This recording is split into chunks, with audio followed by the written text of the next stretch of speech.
Fala galera do Brasil no Tênis, eu sou Marden Diller, editor-chefe aqui da página, e a gente está testando um formato novo da tão conhecida de vocês já, a análise Play Analítica, onde a gente consegue trazer uma análise mais a fundo da performance dos jogadores com o auxílio do software da Play Analítica. Se você ainda não conhece, você clica na arroba da Play Analítica que vai estar no post aqui desse vídeo, ou procura eles no Instagram, Play Analítica, para você conhecer um pouco mais e ter acesso também às estatísticas que eles vão lançando de alguns jogos que nós vamos coordenando ao longo dos torneios. Essa primeira análise de 2024, infelizmente, não é uma análise de vitória, mas é uma análise muito merecida de um grande jogo em grande nível, que foi a partida de estreia do Thiago Wilde, 78 do mundo, nosso número 1 do Brasil. Esse jogo aconteceu na madrugada do último domingo, dia 14, começou ali por volta das 2 da manhã, 1 e pouca, 2 da manhã, acabou lá para as 5, já amanhecendo. E o Thiago foi superado em 5 sets pelo Andrei Rublev após 3 horas e 42 de partida, com parciais de 7-5, perdão, 6-4, 3-6, 4-6, 7-6, com 10-6 no tie-break do quinto set. O tie-break dos Grand Slams agora vai até 10, né? Temos essa novidade aí. E a gente vai pegar para fazer uma análise desse jogo, porque é um jogo que fala muito sobre o momento do Thiago.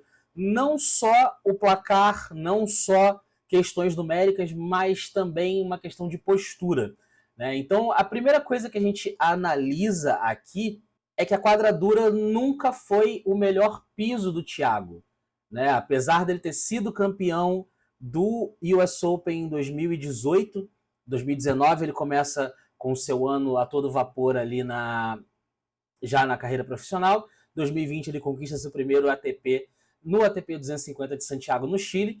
Mas, de acordo com esses números aqui do perfil da ITF do Thiago, a gente pode ver que depois da grama, a quadradura é onde ele tem um resultado mais abaixo. São 23 vitórias apenas e 31 derrotas, contra o resultado dele no saibro. São 184 vitórias e 122 derrotas. Jogou muito mais no saibro. A gente sabe que temos muito mais challengers, futures e tudo mais no saibro, mas o Thiago não é um jogador de grandes resultados em quadradura, né? Para corroborar com esse dado, nós temos aqui a performance da carreira do Thiago em Grand Slams, né? Na Austrália, em 2020, ele ficou na primeira rodada do quali. No US Open, em 2021, ele entrou direto na chave, perdeu na primeira rodada para o Daniel Evans. A Austrália, 2021, perdeu na primeira rodada do quali para o Robin Haase. O Wimbledon também, né? Chegou à segunda rodada em 2021. A Austrália, de novo, 2022, acabou se retirando na primeira rodada do quali. E no US Open do ano passado, em 2023, ele não jogou o Australian Open ano passado, né? Você pode ver que aqui ele jogou o Wimbledon 2022, depois só Roland Garros, onde ele furou o quali, fez a sua melhor campanha em Grand Slams até então. E no US Open ele para na segunda rodada do quali. Então, o Thiago entra em quadra já como não favorito nesse jogo, vindo inclusive de uma fase, não dá para chamar de fase ruim, mas foram algumas derrotas em ATPs, em quadras duras cobertas no final do ano passado. Então, casa de apostas, especialistas, todo mundo colocava o Thiago como um jogador não favorito a esse confronto. E aí a primeira ressalva que eu quero fazer aqui é que a principal ponto a ser analisado, eu acho que o principal ponto que fala muito sobre o porquê esse jogo se desenrolou do jeito que se desenrolou, é a postura do Thiago, né? Eu conversei com o Duda Matos, que é o treinador do Thiago, trabalhando com ele junto com o Sebastián Gutiérrez lá na Argentina. Essa entrevista vai ao ar em breve aqui no Brasil no Tênis. E o Duda falou muito sobre mudança de mindset, mudança de postura, mudança dentro de quadra, de se colocar, de não desistir, de ficar no ponto, de correr atrás. E uma coisa que eu percebi ao longo do jogo é que o Thiago soube sofrer. Ele apanhou do Rublev, ele lidou com o Rublev batendo mais forte do que ele batia, e ele estava batendo muito forte na bola. E o tempo todo ele se manteve ali, ele não abaixou a cabeça. Do primeiro para o segundo set ele mudou a tática, do segundo para o terceiro ele mudou a tática de novo, do terceiro para o quarto ele mudou a tática de novo. E no quinto set, por um detalhe, um voleio que não entrou, o Rublev voltou para o jogo, cresceu e acabou levando a partida. Então, assim, foi muito no detalhe, foi uma coisa muito diferente, até mesmo do Thiago que nós vimos em Roland Garros, um Thiago que demonstrava frustração, um Thiago que mordia a raquete, jogava a raquete pro alto e reclamava. Esse não. Era um Thiago que estava rindo, um Thiago que estava se divertindo em quadra, fazendo graça, fazendo um ponto bonito e outro, e vibrava pra galera. Então, a postura dele, a forma dele se comportar, se portar, na verdade, em quadra contra o adversário, foi algo que eu acho que eu nunca vi o Thiago apresentar, nem mesmo em Santiago, quando ele ganhou o ATP 250. Bom, então para começar a nossa análise aqui, a gente está no software da Play Analítica, na parte de mental e tático. Em azul, nós temos o Thiago Wilde, e em verde, perdão, nós temos o Andrei Rublev. Né? Bom, vamos lá. Primeiro ponto, o Thiago enfrentou 23 breakpoints ao longo do jogo. Rublev estava dominando muito o jogo, muito agressivo, muito forte, muito tomando muito conta da situação, principalmente com o forehand. Então o Thiago ele ainda teve esse ponto alto de ter conseguido manter a cabeça no lugar e vencido 19 dos 23 breakpoints que enfrentou ao longo do jogo. Mesma coisa é esse número aqui, gostaria de chamar a atenção de vocês, que é um número de erros não forçados depois de ganhar um ponto. O Thiago cometeu 24 erros não forçados após ganhar um ponto, enquanto o Rublev apenas 19. Isso é um dado que reflete muitas coisas, inclusive o ranking do Thiago. A gente não pode esquecer que é o número 78 do mundo enfrentando o número 5 do mundo. E a grande diferença entre esses caras não é necessariamente peso de bola ou velocidade de saque. Não, geralmente é consistência.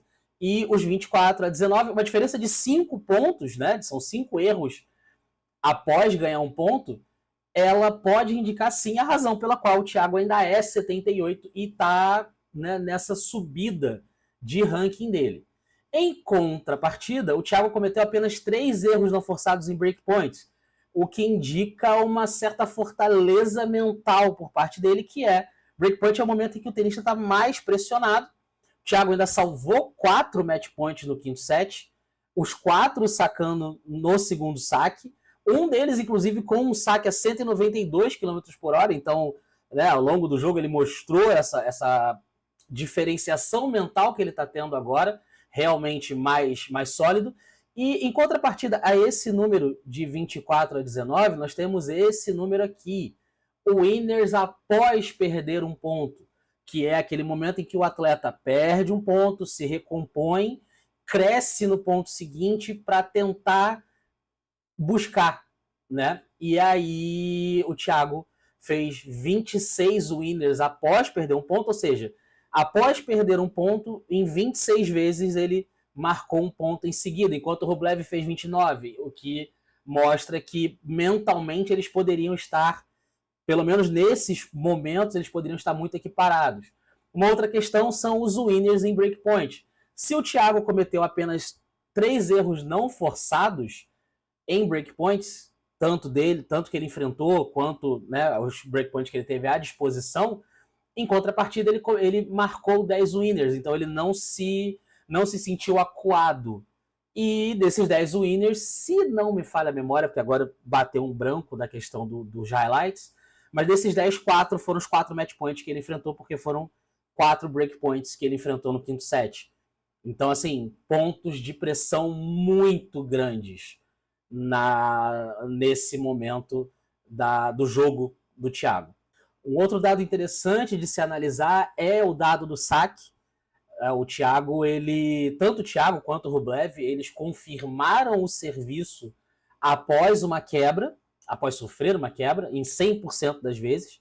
Foram 4 quebras de saque para cada lado, então em cada uma dessas quebras de saque, em seguida, os atletas confirmaram os seus serviços. Aqui para baixo, em variação de golpes e estratégia, tem um dado muito interessante.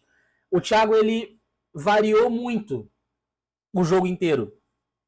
Né? Ele, principalmente do segundo set em diante, ele buscou muito a rede, ele sacou e voleou em muitos momentos, abusou do drop shot tanto de forehand quanto de backhand.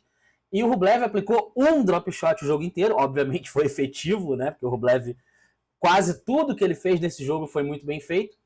Enquanto o Thiago conseguiu converter 10 dos 15 drop shots que ele aplicou, né? 67% de conversão. O que mostra que foram muito bem pensados, muito bem executados esses drop shots, extremamente efetivos. Essa variação para alguém que tem a potência de golpe que ele tem, tanto na direita quanto na esquerda, jogando para frente como ele estava jogando nesse jogo, principalmente a partir do segundo set, o Thiago estava jogando muito dentro da quadra, buscando muito as linhas, esse drop shot foram muito bem escolhidos.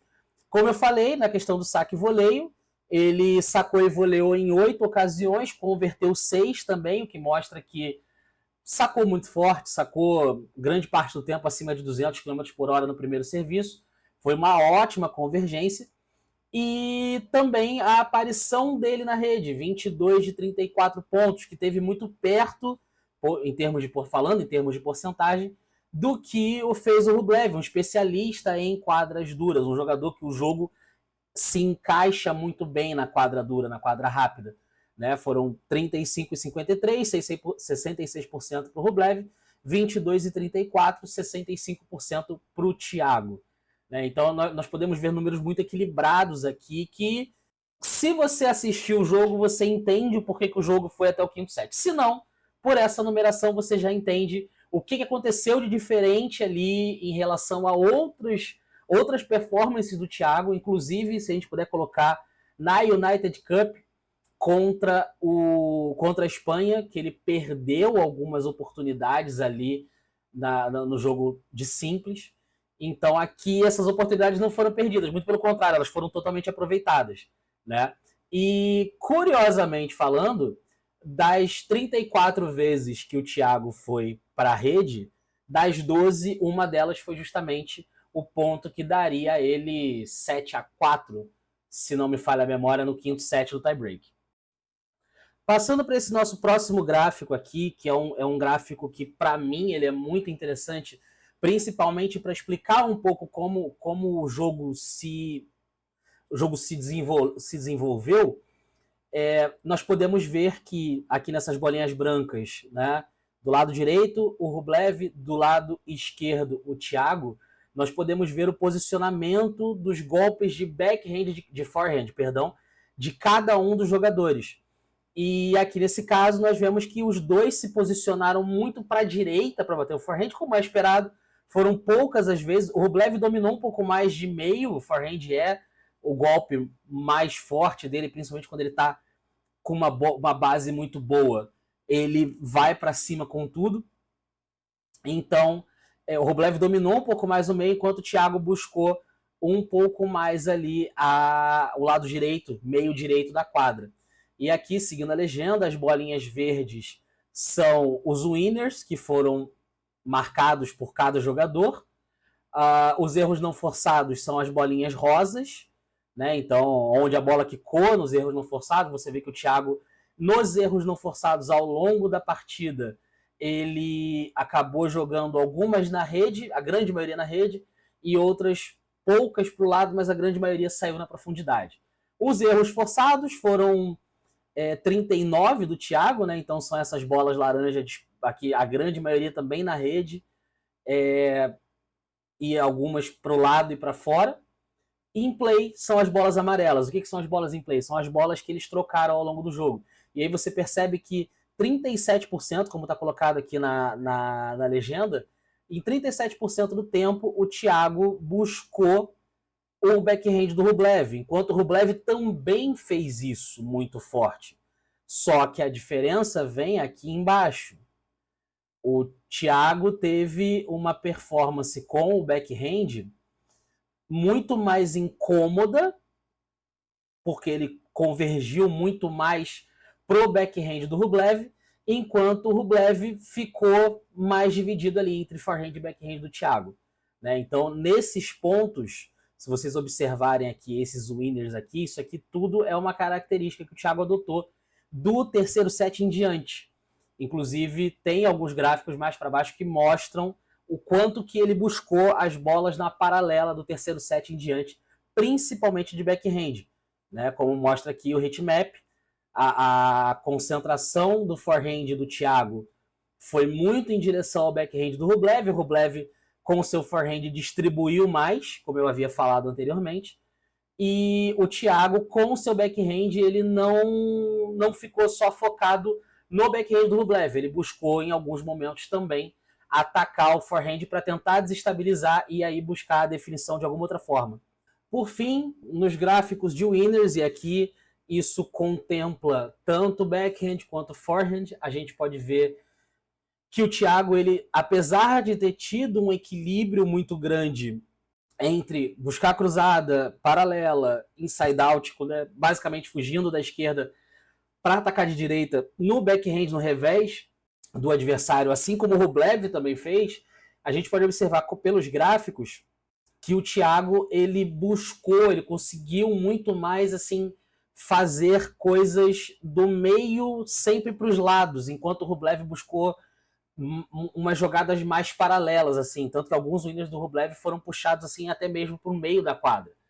Por uma questão de velocidade, potência, deslocamento, o Rublev é um jogador muito rápido, o Thiago não conseguia desequilibrar ele tão fácil assim, enquanto o Rublev conseguia desequilibrar o Thiago um pouco mais fácil e aplicar uma velocidade muito maior na bola, né? O que obrigava o Thiago a entregar uma linha de risco muito maior buscando as linhas, como a gente pode ver aqui no gráfico de erros não forçados. O Thiago, ele comete muitos erros na rede, ele comete alguns erros de fundo, mas a grande maioria é rede ou bola cruzada buscando linha e bola na paralela buscando linha também. Então, esse momento do Thiago precisando ser absurdamente agressivo para tentar fazer frente a Rublev, entregou esses gráficos de erro aqui. O Rublev um pouco mais na rede do que o Thiago, mais na rede até do que o Thiago, perdão.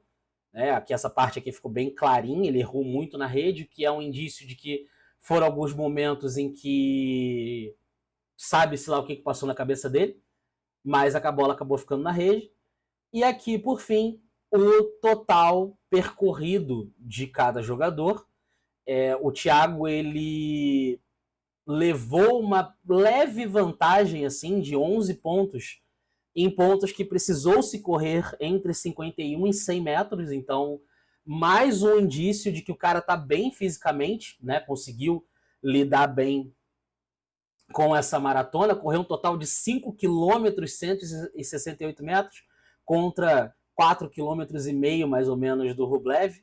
Correu muito enquanto estava servindo, né? Quase 2 km, 3,2 km quando estava devolvendo, e fez 216 sprints de mais de 10 metros contra 170 do Rublev, com uma diferença de praticamente 40 metros no ponto em que os dois precisaram correr mais.